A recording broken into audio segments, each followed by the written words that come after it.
सर्व समाजातील घटकांच्या सुखदुःखात नेहमी सहभागी असणारे नाशिक जिल्ह्याची बुलंदतोफ प्रकाश लोंढे यांचा अभिष्टचिंतन सोहळा 22 जानेवारी रोजी सातपूर स्वार बाबानगर येथे उत्साहात पार पडला। त्यांच्या अभिष्टचिंतन सोहळ्याप्रसंगी त्यांनी सकाळपासून विविध ठिकाणी धार्मिक स्थळांचे दर्शन घेत व गोरगरिबांना अन्नदान करत वाढदिवस मोठ्या उत्साहात साजरा केलाय। संध्याकाळी सातपूर कॉलनीतील जेतवण बुद्ध विहार येथे प्रकाश लोंढे व परिवाराच्या हस्ते बुद्ध मूर्तीची प्राणप्रतिष्ठा सोहळा मोठ्या उत्साहात पार पडला।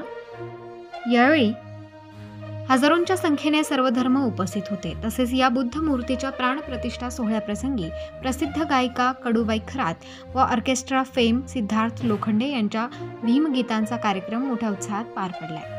यावेळी Republican party of India Athawale गटाचे सर्व तालुका प्रमुख कार्यकर्ते पदाधिकारी तसेच विविध पक्षांचे पदाधिकारी, सामाजिक, शैक्षणिक, राजकीय क्षेत्रातील विविध मान्यवर देखील मोठ्या संख्येने उपस्थित होते। यावेळी प्रकाश लोंढे यांनी सर्वांचे आभार मानत यापुढेही आपले प्रेम माझ्यावर व माझ्या कुटुंबावर असेच राहू द्या अशी अपेक्षा त्यांनी व्यक्त केली। प्रबंधभूमी महाराष्ट्र न्यूजसाठी प्रकाश बागू, नाशिक।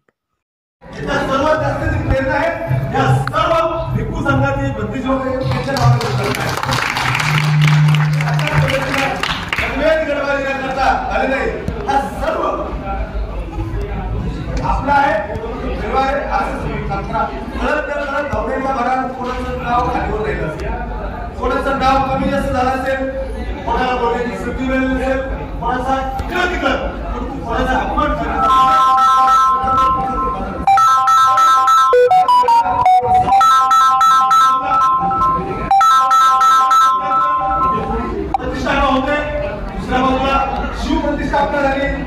शिवलिंगाची प्रश्न आपली एका बाजूला जय महाराजची पालखी, एका बाजूला गणपतीची आरती आणि एका बाजूला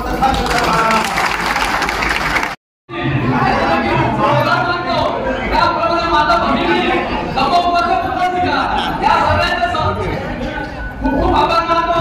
याप्रमाणे कार्यक्रमाला आपण जसे या ठिकाणी उपस्थित झाला त्याबद्दल आपल्या सगळ्यांचे खूप आभार। या ठिकाणी गायिका महाराष्ट्राच्या गानकोकिळा कडूबाई खरात यांचा कार्यक्रम ठेवा आहे। त्याप्रमाणे आपले जिल्ह्याचे राजकीय नेते सुंदर नेतृत्व, दमदार नेतृत्व प्रकाश लोंढे साहेब यांच्या वाढदिवसाचं औचित्य साधून आज ही 22 तारीख आपल्यासाठी खूप लाख महत्त्वाची असते आणि आज 22 तारखेला जेतवण बुद्ध विहाराचं लोकार्पण व बुद्ध मूर्तीची प्रतिष्ठापना आज या ठिकाणी या कार्यक्रमात